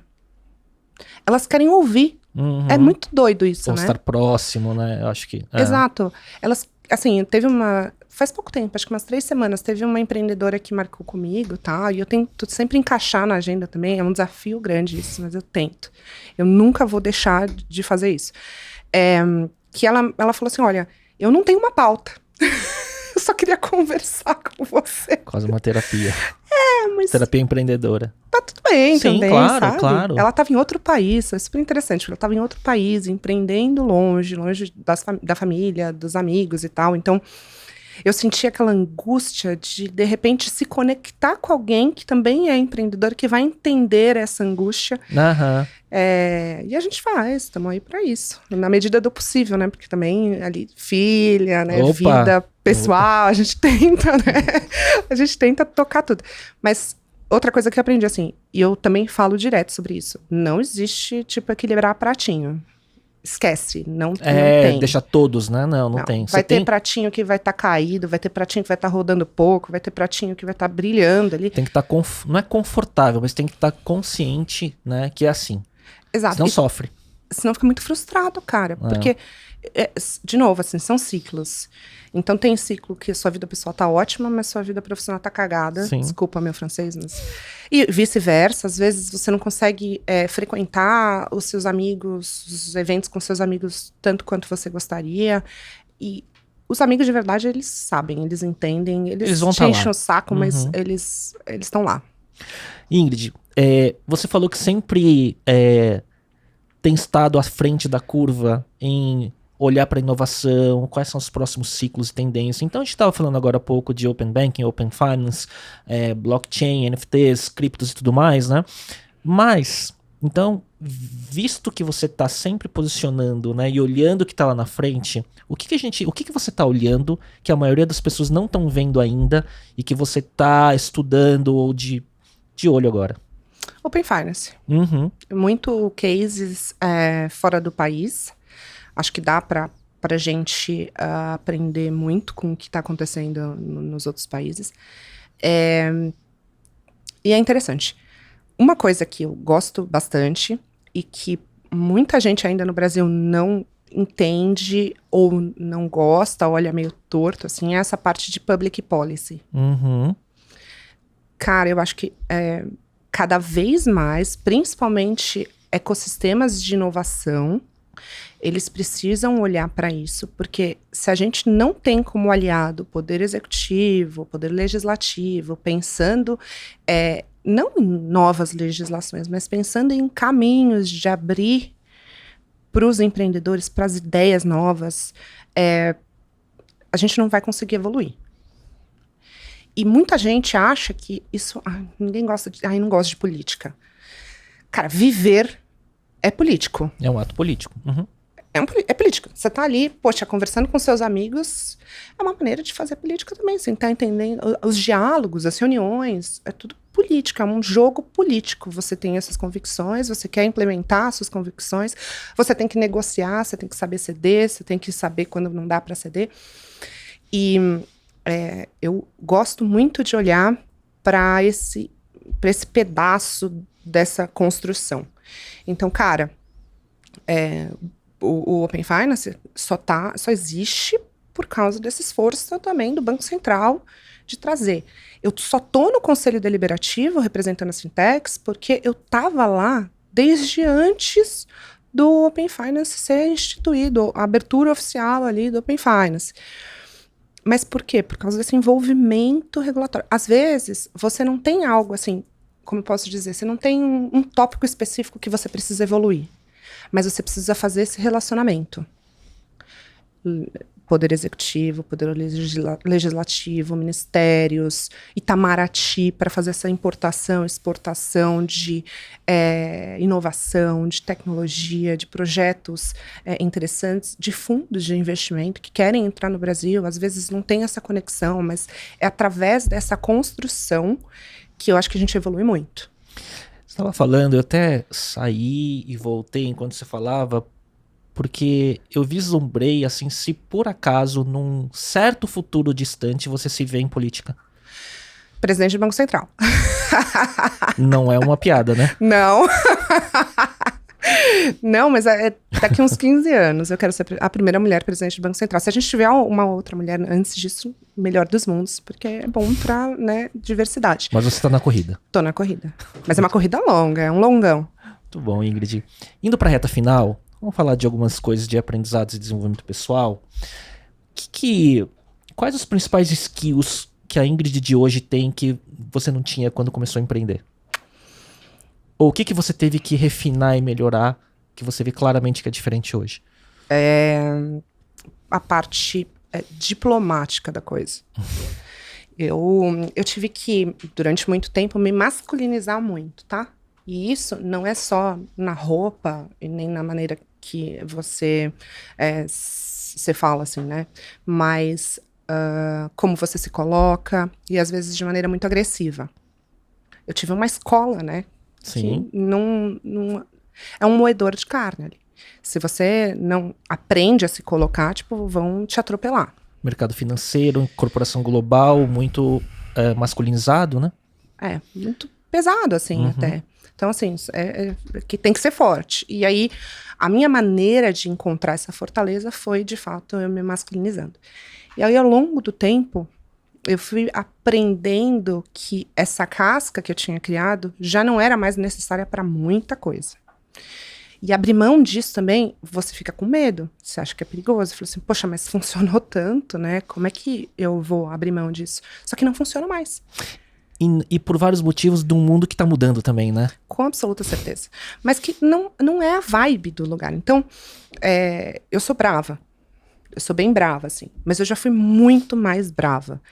E aí, você vai, assim, vendo que, putz, não é bem assim, não precisa. Você vai tendo feedbacks. Então, ter essa abertura de feedback também das pessoas pra falar, cara, calma, não é bem assim. Não é assim que você consegue as coisas e tal.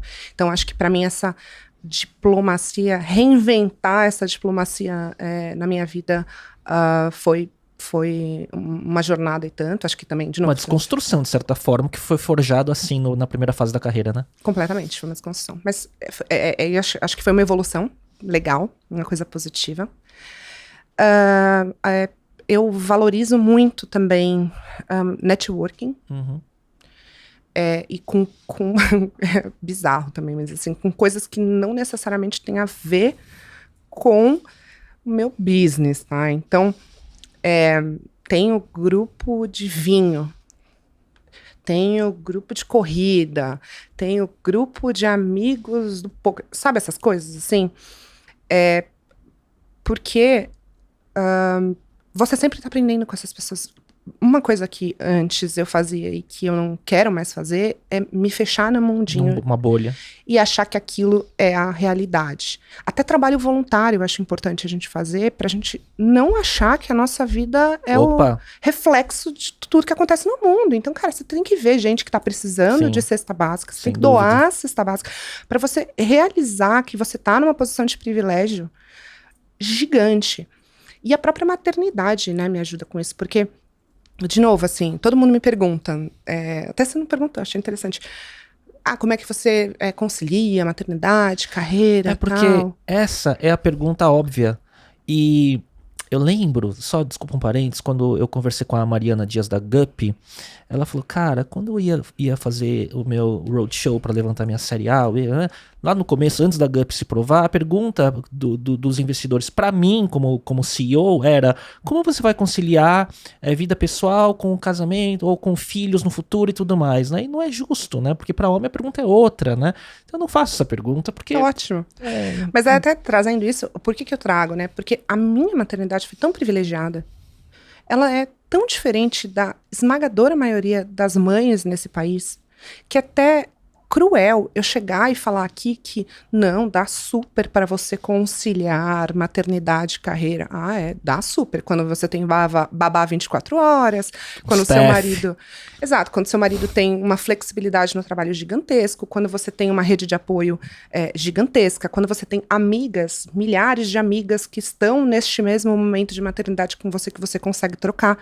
Cara, isso é um privilégio que é tão ruim. A enésima potência, né? Você chegar e falar assim, não, ó, cagar a regra, né? O famoso cagar a regra. Fala, não, porque super dá. Então, é um pouco sobre esse olhar de privilégio que a gente precisa o tempo todo estar ciente pra gente também não deslumbrar. Uhum. E eu tenho, assim, você vai perceber conforme você acompanhar, assim, que dificilmente eu vou sair disso aqui, sabe? Tipo, eu posso estar, sei lá, na NASA.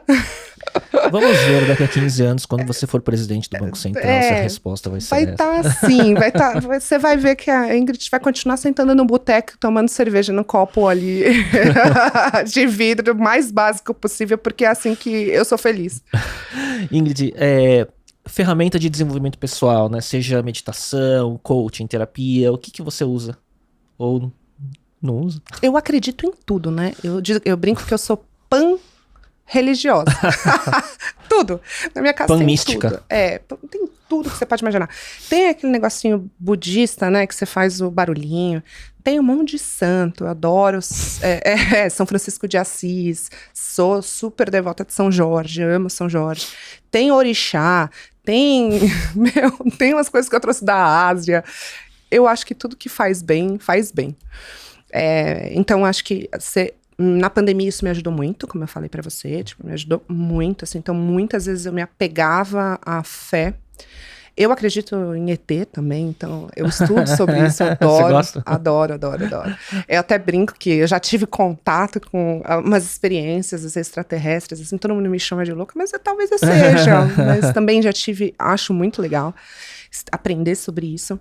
Ó, só 15 anos na frente, quando você tiver candidata à cadeira do Banco Central, que vejam essa entrevista. Ou a gente corta esse trecho se você quiser. Não, tá tudo bem. A gente pode falar sobre isso também. Outra desconstrução, né? As pessoas são pessoas, meu Deus, independente de onde elas estejam. Elas acreditam em coisas bizarras às vezes. Ninguém admite só, né, Mariana? Exato, mas eu acho muito legal falar sobre isso também, porque as pessoas não se sintam elas ETs, né?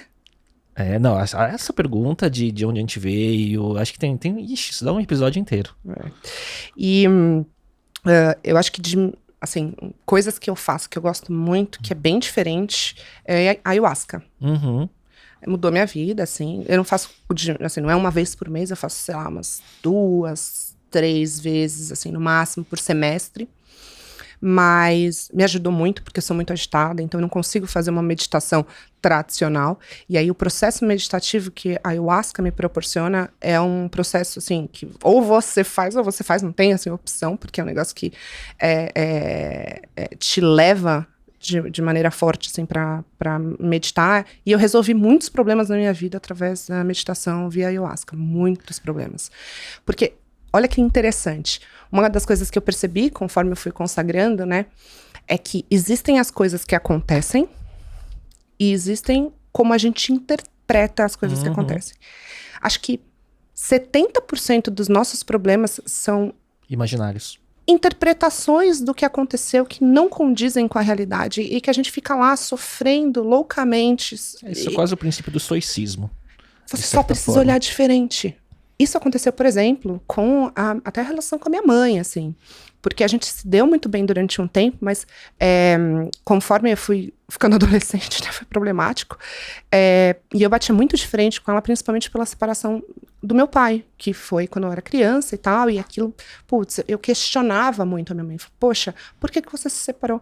E aí, quando eu comecei a consagrar a ayahuasca, eu percebi que o meu olhar estava errado. Porque é uma pessoa que estava buscando a própria felicidade.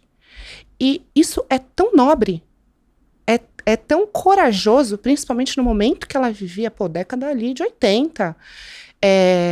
Uma mulher, e ela, poxa, casou por amor. Meu pai, tipo, tinha uma condição financeira, assim, super boa. Ela se separou mesmo, assim.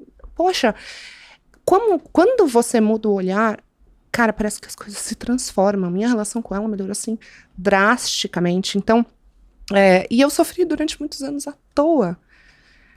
Por até um olhar egoísta, né? Porque ela não pensou em mim. Não, ela não tem que pensar só em mim, ela tem que pensar nela também, porque se ela tá feliz, eu vou estar feliz consequentemente. Então, levando isso pro nível macro, cara, a gente tem que... Me ajudou muito a mudar esse olhar assim, por outro ângulo, às vezes sob perspectiva, para ver que aquilo não é um problema, não é um trauma, e que tá tudo bem, e segue o baile, porque vai vir mais coisa, entendeu? Nossa, eu acho isso muito legal, né? E como algumas ferramentas de autoconhecimento tá ligado a mudar a bioquímica do corpo e ter isso ser guiado e tudo mais. Acho isso muito, muito legal. E vejo conteúdos, podcasts sobre esses temas diversos, assim, e eu acho muito bom. E acho legal você ter falado muito sobre isso, né? Sobre ferramentas, sobre a coragem, né? De experimentar e testar. Acho que isso faz muito essa questão de uma consistência de tudo que você está falando, de experimentar e sair da bolha, né? Em vários sentidos, né? Muito bom.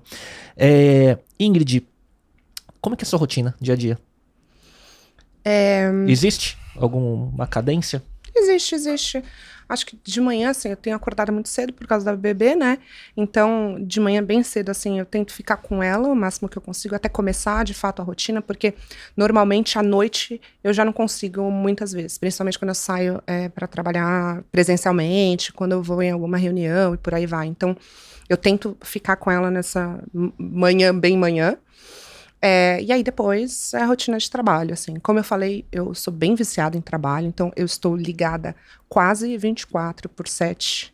As pessoas que trabalham comigo até brincam que eu sou meio onipresente, eu sou tipo um espírito, assim, que eu sempre sei tudo que tá acontecendo, independente se eu estou lá ou não, e eu adoro isso. E bem intenso, assim. Mas eu tento sempre ter também válvulas de escape. E aí vem a minha próxima pergunta. Que hobbies para recarregar? Eu tenho hobbies bizarros, tá? Então, não me leve. Além de tudo que eu já contei. Esse vídeo vai ficar pra história, pro seu futuro. Eu adoro podcast de crime. True crime. Tem muita gente. Hoje em dia amo.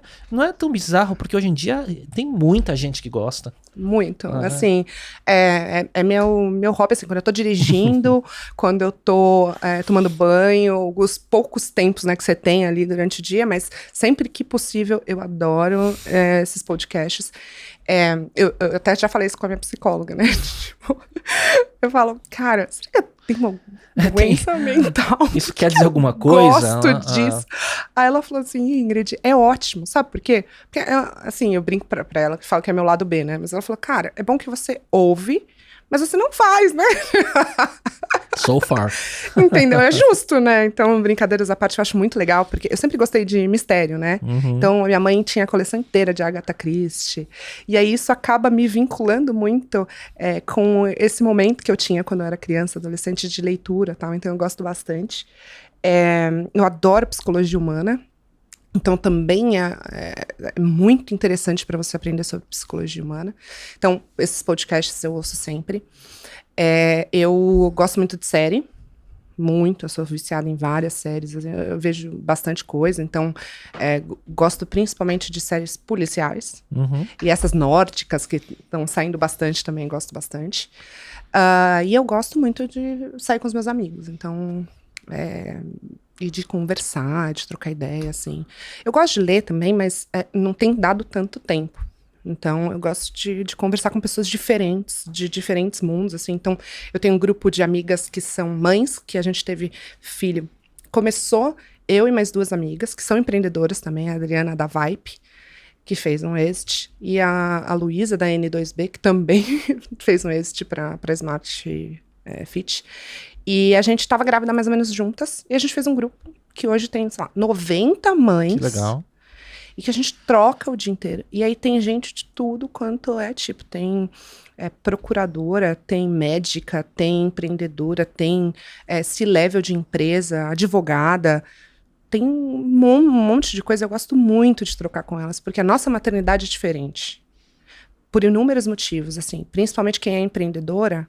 A maternidade de uma empreendedora é completamente diferente. Os desafios, né? Exato. Então, essa troca também é muito rica, não só de maternidade, mas com elas, assim, tem sido incrível. E a gente tem se encontrado muito pessoalmente, até das crianças e tal. Que então, legal. É bem legal. É um hobby. Que legal. Ingrid, reta final, bate-bola, vamos ver o que vem aí. Que tem um pouco do que você estava falando aí dos seus hobbies, mas a gente vai entrar agora em itens específicos, tá? Então, um hábito que te ajuda no dia a dia. Nossa, vamos lá. Hábitos. Eu tomo melatonina, é um hábito. Me dá dor de cabeça. Olha, a higiene do sono tem sido um desafio eu sempre tive dificuldade de dormir porque também sou acelerado, né? Melatonina me faz efeito numa noite, mas se eu tomo 2 noites, 3 noites seguidas, começa a me dar dor de cabeça, né? Então eu tô ainda num desafio. Eu tomo magnésio com algumas outras coisas e tem ajudado, mas não do jeito que eu quero, viu? Mas um hobby que eu tenho, uma rotina, vitamina. Eu sou a louca da vitamina. Juro, eu não tenho uma foto, mas se eu te mostrar minha mesinha de cabeceira, tem pelo menos uns 15 frascos de vitamina. Eu também sou Vitamina assim. C, vitamina D, ferro. Tanto que eu fiz exame de sangue recentemente. Probiótico. Tá ótimo. Tá tudo maravilhoso, assim. É até loucura, porque eu sou a louca da vitamina. Eu tomo vitamina absolutamente todos os dias. Eu tenho uma rotina. O meu café da manhã de domingo é o mesmo. É um shake de proteína, com glutamina, creatina, aveia, pasta de amendoim para dar um pouco de gordura saturada boa e um punhado de monte de vitaminas também, de multivitamínico, D3 extra, alguns fitoterápicos e por aí vai. Alguns nootrópicos e assim Alguma vamos. coisa faz dar certo, né? Não sei o que, mas... Enfim, um livro que você recomenda? Eu gosto muito de Saramago. E tem um livro que ele foi excomungado da Igreja Católica por ele, mas eu acho que faz a gente desconstruir bastante coisa. É uma ficção, obviamente, mas acho que faz a gente abrir o olho para muita coisa. Entender de maneira diferente aquilo que todo mundo fala, né? Que é o Evangelho segundo Jesus Cristo. Uhum. Um best-seller. O cara ganhou o prêmio Nobel por ele, mas ao mesmo tempo foi excomungado da Igreja Católica. Mas coloca as coisas assim, porque qual que é meu ponto, né? A gente é uma sociedade muito católica, apesar de eu não me considerar, eu não sou católica, mas eu acredito em vários pontos do catolicismo. A gente tem algumas coisas que já são muito incrustadas, eu acho, na nossa cultura. Que é essa questão de Deus, né? O Deus castrador, o Punidor. Deus punidor. E também essa questão de, cara, só os pobres entrarão no reino do céu. Então, dá uma desconstruída um pouco nesse cenário. E aí, assim, tem algumas coisas que as pessoas acham meio polêmicas, como, por exemplo, Jesus Cristo, ele é marido de Maria Madalena no livro. Então eles tiveram realmente um matrimônio ali, eles casaram e reconta, né, a história ali de Jesus Cristo, mas num olhar diferente, como um humano diferente, um humano, até certo ponto especial, mas que era um ser humano e que tinha ali a dinâmica do ser humano. Então eu acho muito legal pra gente pensar diferente. E tem um outro livro que eu tô lendo, que tem a ver com aquilo que eu falei sobre vida de outros planetas, que é... ai, meu Deus, agora me fugiu o nome. Os Exilados de Capela. Nunca ouvi falar nisso. Fala um pouco quem foi que povoou, é uma tese, que quem povoou o planeta Terra foi uma civilização de Capela, que é ali uma região lá do sistema solar, não é do sistema solar, de uma outra galáxia. E era uma civilização mais evoluída que a gente. Só que tinham ali uns caras meio revoltos, assim, meio rebeldes e tal, que não estavam evoluindo da maneira que devia evoluir. Só que, assim, o nosso destino é evolução, a gente está sempre evoluindo. E aí falaram, cara, o que a gente vai fazer com esses caras, né? Tipo, vamos colocar ali eles no planeta Terra. Então fala que nossa origem é desses caras que foram exilados desse lugar que chama Capela. É muito interessante. É de tipo... É antigo esse livro ou é recente? É antigo, bem antigo. É tipo de cabeça, Será assim, que explodir cabeça. O que o Elon Musk quer fazer com o povoar Marte vai ser visto dessa forma daqui a milênios? Mas segundo ele não são os exilados, né? São os privilegiados. Então, é doido. Um podcast, filme ou série que você gostaria de recomendar, podendo ser indicado se quiser. Tá, eu vou falar de True Crimes brasileiros, chama Café com Crime. O que eu gosto nesse podcast é que assim, fala de crimes reais que aconteceram no Brasil, de todas as épocas possíveis, mas chama Stephanie a menina, né, que faz esse podcast. Ela fala de uma maneira muito mais leve do que os outros podcasts que eu costumo ouvir. Até tem alguns podcasts... Dentre os 200 que você ouve. Exato. Tem uns que são mais pesados, tem uma música mais pesada e tal. Esse não, assim, são crimes pesados, né? Mas ela transforma, assim, mais leve, faz umas piadas. Eu acho interessante, é mais palatável para quem quer começar a ouvir esse tipo de podcast. E de série, tem uma que eu tô assistindo agora. Eu gosto muito do Thomas Shelby. Sou apaixonada por ele. E acabou já, infelizmente. mas eu gosto bastante.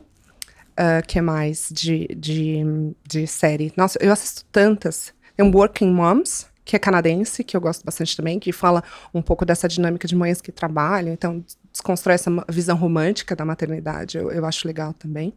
E O Homem do Castelo Alto. Sim, que não é tão novo também, né? Que não é novo, mas é uma distopia. Sim. Eu adoro distopias, porque é aquilo, você pensa diferente, né? Fala assim, e se fosse assim? Você assistiu Severance, da Apple TV Plus? É a dica. Beleza. E Succession, tô vendo agora também. Succession é fantástico. Eu assisti, li tudo a respeito. Não finalizei ainda. Não vou falar nenhum spoiler, mas é uma série com um roteiro muito bem escrito. E Succession foi falado várias vezes aqui nas perguntas com grandes pessoas que eu conversei aqui. Roteiro excelente, atuações excelentes, atores excelentes, não é? Muito bom. E é só eu esqueci de falar, Thomas Shelby, Peaky Blinders. Sim. Então, sim. Eu amo a Inglaterra, né? A Inglaterra, pra mim, é o único lugar que eu trocaria São Paulo, que eu sou apaixonada, é Londres. E eu amo a família real, amo a Inglaterra, já li vários livros, várias séries, eu vejo tudo que aparece da família real, adoro. E como é uma série que relata ali um período, né, inglês, eu adoro, sou apaixonada. Um app não óbvio que você usa com frequência, que não seja de rede social, de mensagens, enfim. Eu sou bem perdida, né, dirigindo, então é comum, né, mas eu uso o Waze absolutamente todos os dias, até para ir para lugares assim muito óbvios, então uso bastante. Mas quando eu vi isso no roteiro, eu falei assim, cara, eu não uso nenhum app tão diferente, não. Tem um que eu ouço por causa dos podcasts, que não é tão comum, mas ele remunera até vou pegar aqui pra... Remunera o que? Quem ouve? O produtor do conteúdo? Exato, chama Orelo. Que legal. É bem legal, porque a dinâmica é um pouco mais justa para quem é produtor de conteúdo. Então, eu tenho tentado usar com frequência quem tá dentro desse... Que legal, para remunerar quem tá produzindo um conteúdo que você gosta. Muito Exato. Legal. E para finalizar, se você tem uma frase que você se identifica, que tá no seu top of mind agora, que, enfim, faz parte da tua vida. Tem uma vez uma chefe minha, lá no JP, ela ainda tá lá, inclusive. Eu gostava muito dela, era uma inspiração pra mim. E ela me falou, porque eu tinha muito disso de, poxa, eu não quero ter que fazer escolhas na minha vida. Eu quero fazer tudo que eu quiser. Então tinha muito aquele questionamento, né? Ou você desenvolve a sua vida pessoal, ou você vai ser uma pessoa que vai ter um drive mais de carreira, ou você vai ter um drive mais de academia, sei lá. E eu achava que dava pra fazer tudo. Eu queria fazer tudo, mas ao mesmo tempo, a sociedade diz que não, né? É ou, né? Não é e, né? Exatamente. E eu aprendi ao longo dos anos que eu sou melhor fazendo várias coisas ao mesmo tempo. Mas é outro tópico. E ela me falou uma coisa que me incentivou muito e continua me incentivando, que ela falou assim, você não precisa deixar nenhum pratinho na mesa. Não tem essa de tipo, ou. Pega tudo que você conseguir carregar. E aí eu levo isso pra sempre, assim, eu pego tudo que eu consigo carregar. E que é complicado, porque também não é uma frase que serviria pra todo mundo. Não. Né? Depende muito de contexto, característica e tudo mais, né? Exato. Mas eu acho que a gente não pode se condicionar antes de tentar. Então, eu me condicionei a não deixar nada na mesa. Eu vou pegar tudo que eu conseguir carregar. Tô ferrado, né? Depois, eu que sou um cara meio imperativo também, com muita coisa, não são os melhores conselhos pra viver Enfim, na próxima eu tenho que convidar um monge no próximo episódio pra dar uma contrabalançada e eu voltar a um ponto de equilíbrio aqui. Eu tenho um amigo que falou uma coisa super legal, ele fez um post super bacana no LinkedIn, outro dia a gente foi almoçar e tal, e a gente se conhecia de maneira virtual, e aí ele falou, cara, quem precisa de Red Bull quando tem a Ingrid pra trocar uma ideia, né? Não pode nem ter no WhatsApp, assim, não, né? Porque, cara, eu vou incentivar, entendeu? Ingrid, foi um grande prazer, assim, o papo, olha, eu acho... Quanto tempo, Fernando? 1h35. Passou voando, assim... cada tópico podia derivar em várias outras coisas, né? Então a gente até foi disciplinado para conseguir chegar numa linearidade aqui, mas foi um grande prazer te receber e queria te agradecer, viu, Ingrid? Eu que agradeço, foi um prazer. Como eu falei, eu falo bastante. Então, se quiser cortar umas... Nada, vai na... Não, ele precisa ir na íntegra para ter alguns registros históricos aqui. Vamos apostar, hein?